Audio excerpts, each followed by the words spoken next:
Hello everyone, Brian here. So just a few more thoughts on St. Feliu de Barruera, some of the tricky things that come up. So you take a look at St. Feliu de Barruera online and you say, oh, that doesn't look that complicated. That looks like a pretty small model. And so you pick it up. And then what you see and what you can really tell from this camera angle is you've got all kinds of angles and connections here that you've got to make with the brickwork, and all of it requires some thought, and it requires some thought in advance. And so a model like this is a lot more complicated than it looks like. And maybe it's easy, maybe there are some of you watching this who have built 15 of these and you say, oh, no, there's nothing to that. That's just as easy as it can be. But if you're new to these, it's tough. This is why you build something like San Pedro de la Nave, which is, relatively easy, few angles and all right angles and fairly easy, and you get your sea legs with that. This is my first Domus kit, very different style bricks, a lot larger, more irregular, and as I'm going through this, I'm just finding all kinds of interesting things here as my second model that I never imagined. I probably should have picked something a little easier. But I'm working on this section over here. So I've built up the retaining wall here for what's going to be the cemetery over there, and I've begun to build up the wall around here. I've completed the arches all the way around, and I've been fairly happy with the way they turned out, putting the little San Pedro de la Nave roofing tiles in here and sanding them down to fill in the gaps. That worked very nicely. It didn't work perfectly, but it worked. Let's say it worked well enough. And so now I'm coming up to this level where I've got to start deciding what I'm doing here in terms of roofing and brickwork around this. And so we've got these little thin, dark colored tiles. And one option is to go ahead and begin tiling those all the way around right up against the cardboard. But if I do that, I'm going to be in a situation where I'm going to be putting pieces like this up against them. And you don't want to have, I don't even know how to show you this on camera here.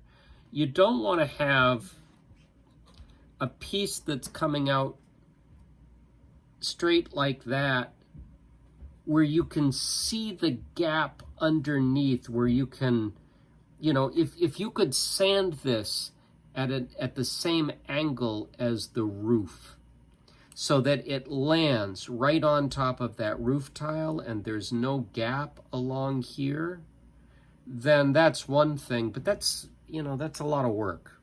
So what I found on San Pedro, that the better thing to do would be to actually put your tiles, I'm sorry, this is not working with the camera. Put your tiles along the edge here first and land your roofing tiles right up against them, because it's a whole lot easier to sand the roof tiles at a slight angle to meet your wall than to sand these large tiles at an angle to land perfectly on your roof. All right, so why is that a problem? Well, that's a problem because I didn't think ahead, and there are so many places where you think, oh, well, it's easy to think ahead, but boy, you've really got to study this thing to think ahead on all the angles you've got here. So here I am with, we come up along here with this pillar and we start the arches, right? And I filled in this little gap right here, knowing that I would be tiling up along there, and I didn't want to have a gap sitting right here. It would look odd, right? And now as I'm beginning to get ready to tile across here, I'm realizing, oh, wait a minute. If I'm going to put the bricks over here, this thing is going to end up ultimately coming out like that far. And so now I've got this gap under here, and this gap along here is going to have By the time the roofing tile comes down at an angle, you're not going to see that. But I am going to see this gap right here.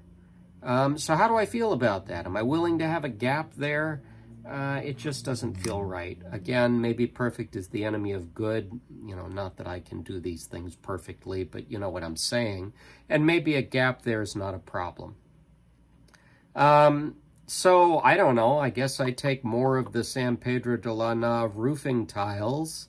And after I'm done doing this, I go ahead and fill in that with as many as I need, or maybe I put in some now and sand them level and get them all looking good.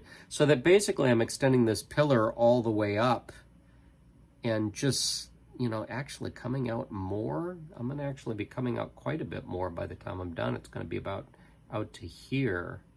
So that's wider than this pillar. That I'm going to have to fill in there. So I don't know. You know, I'm looking at how do I do this? How am I going to go ahead and tile this side of this? And how do I extend that? And how do I make this blend in properly over here? So I don't know. Do you all feel like I'm splitting hairs here and I shouldn't worry that much about things like this? And yet you got to do what makes you happy, right? It's my model. By the time I'm done looking at it, I want to be looking at that gap and saying, ah, crap, I should have filled that in. So there you go. So I've got that. You know, when you look at it over on this side, I didn't even finish the arch over here. There should be another arch there, but I can't quite get in a full arch before I hit the wall. And then I've got to tile in this tight space down here and up this side. There are all kinds, this is going to be all kinds of work over here on this side. Fortunately, the rest of the model will probably be a little easier because it's a lot of right angles, but these arches present all kinds of interesting opportunities for struggles and irritation. So there is how the arches came out. Again, the roofing tiles weren't quite as wide as the arch tiles. I'm going to do a little more sanding there to get everything just as level as it can be, but generally speaking, the effect's okay. It's better than, you know, than not having the arches land on the pillars as far as I'm concerned. And actually, the camera doesn't do it justice. The closer you get to it, the worse it looks. You've got to look at it probably as far away as you would look at it if you were just eyeballing the model as it was on a shelf or something. So there you go.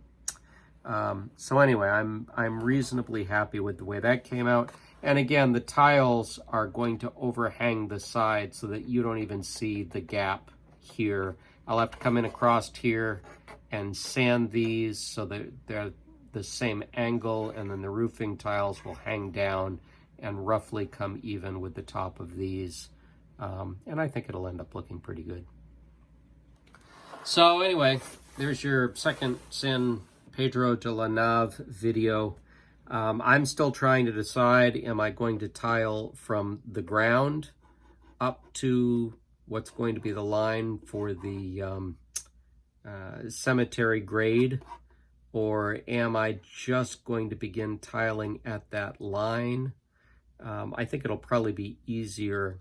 It'll be more work, but it'll be easier all the way around if I just start the tiling right at the ground and land the landscaping right against the tiles. But I'm still trying to decide what I want to do there. So anyway, there you go. There's some progress on St. Feliu de Barruera. I've posted a lot of videos on the paper models recently, so it seemed like it was time to get back to some of the ceramic models. If you haven't checked out the Facebook page, please do. We have got one subscriber who's actually posting his work, beginning the little chalet model, and it's nice to have somebody posting there and sharing their experience. So if other folks who are watching this would like to do a similar thing, I would love to have people sharing their work on these things on that site. So take a look if you haven't. I'd be happy to have you there. So anyway, that's where we are right now. More to come soon, I hope. Thank you so much, and bye-bye.